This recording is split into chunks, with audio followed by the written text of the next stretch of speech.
Un nuevo golpe a las fuerzas de tarea conjunta en el norte del país y no hay una sola respuesta inteligente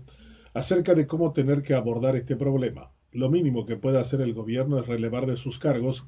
al ministro de Defensa y a los encargados operacionales de este tipo de actividades que han demostrado una notable incapacidad para lidiar con el problema de la insurgencia, que dicen que no es numerosa en cantidad de integrantes del EPP y de la ACA,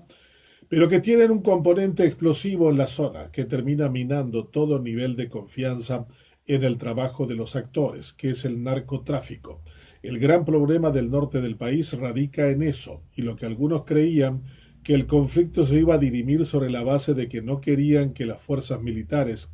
ingresen en dicho territorio, pareciera que al revés, se volvieron más funcionales al negocio y hoy estamos hablando de miles de kilos de cocaína que circula por todo el territorio del país y, por qué no, provenientes también de la zona norte en donde se encuentra la insurgencia y el problema del EPP. Inicialmente se creía que era un problema de reivindicación social, de pobreza, de marginación. Otros hablaban también de cuestiones ideológicas. Pero así como se comprobó en la larga lucha en Colombia contra la FARC, estos eran absolutamente funcionales a los grandes patrones de la droga.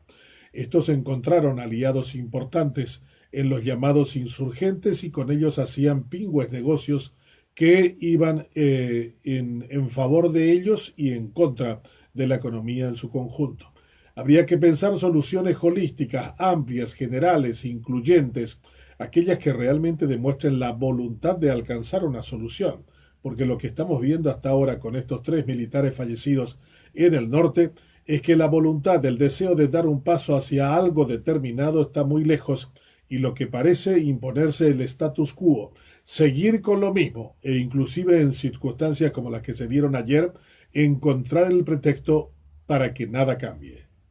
Urba Inmobiliaria, pon los pies sobre tu tierra. El sistema judicial paraguayo no da confianza a nadie, a tal punto de que la propia encargada de la Fiscalía General, Sandra Quiñones, tiene que llevar de la mano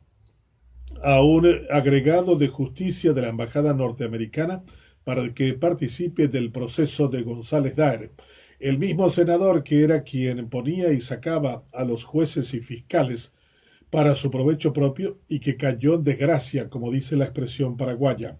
Ahora, si no llevamos a alguien que amenace con cancelar visas o presione de otra manera, pareciera que la justicia paraguaya no se va a dar por aludida en torno a la colusión que tienen con muchos de los corruptos, especialmente cuando provienen del ámbito político. Necesitamos con urgencia recuperar la confianza en la justicia paraguaya como una acción propia nuestra, de absoluta soberanía. De lo contrario, nos van a tener que moderar desde afuera. Y con eso no solamente habremos perdido la vergüenza, sino el sentido de la soberanía, del valor de nuestros propios actos. Estamos muy cerca de todo esto. Lo que pasó en el juicio oral y público de Óscar González Daer es solo el comienzo de lo que significa la intervención en el sistema judicial paraguayo como se dio en algunos países centroamericanos, en Honduras y en Guatemala, como una fórmula de solución a algo que ya no tenía ningún viso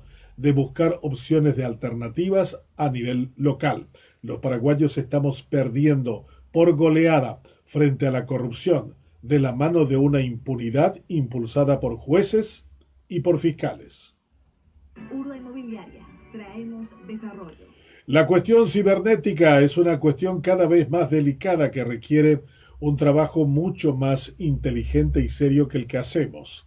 Cuando se encuentran a muchos paraguayos que fueron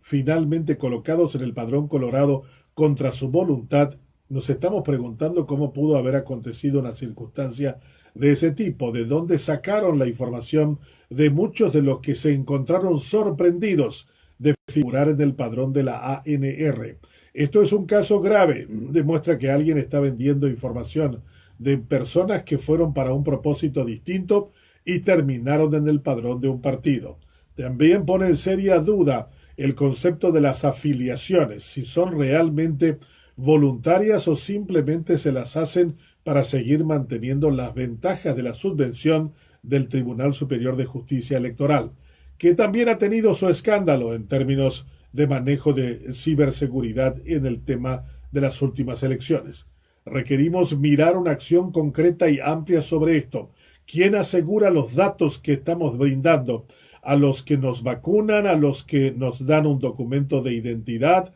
a los que nos hacen parte de alguna nómina determinada? Todo esto lleva a pensar con mucha seriedad que tendríamos que empezar a trabajar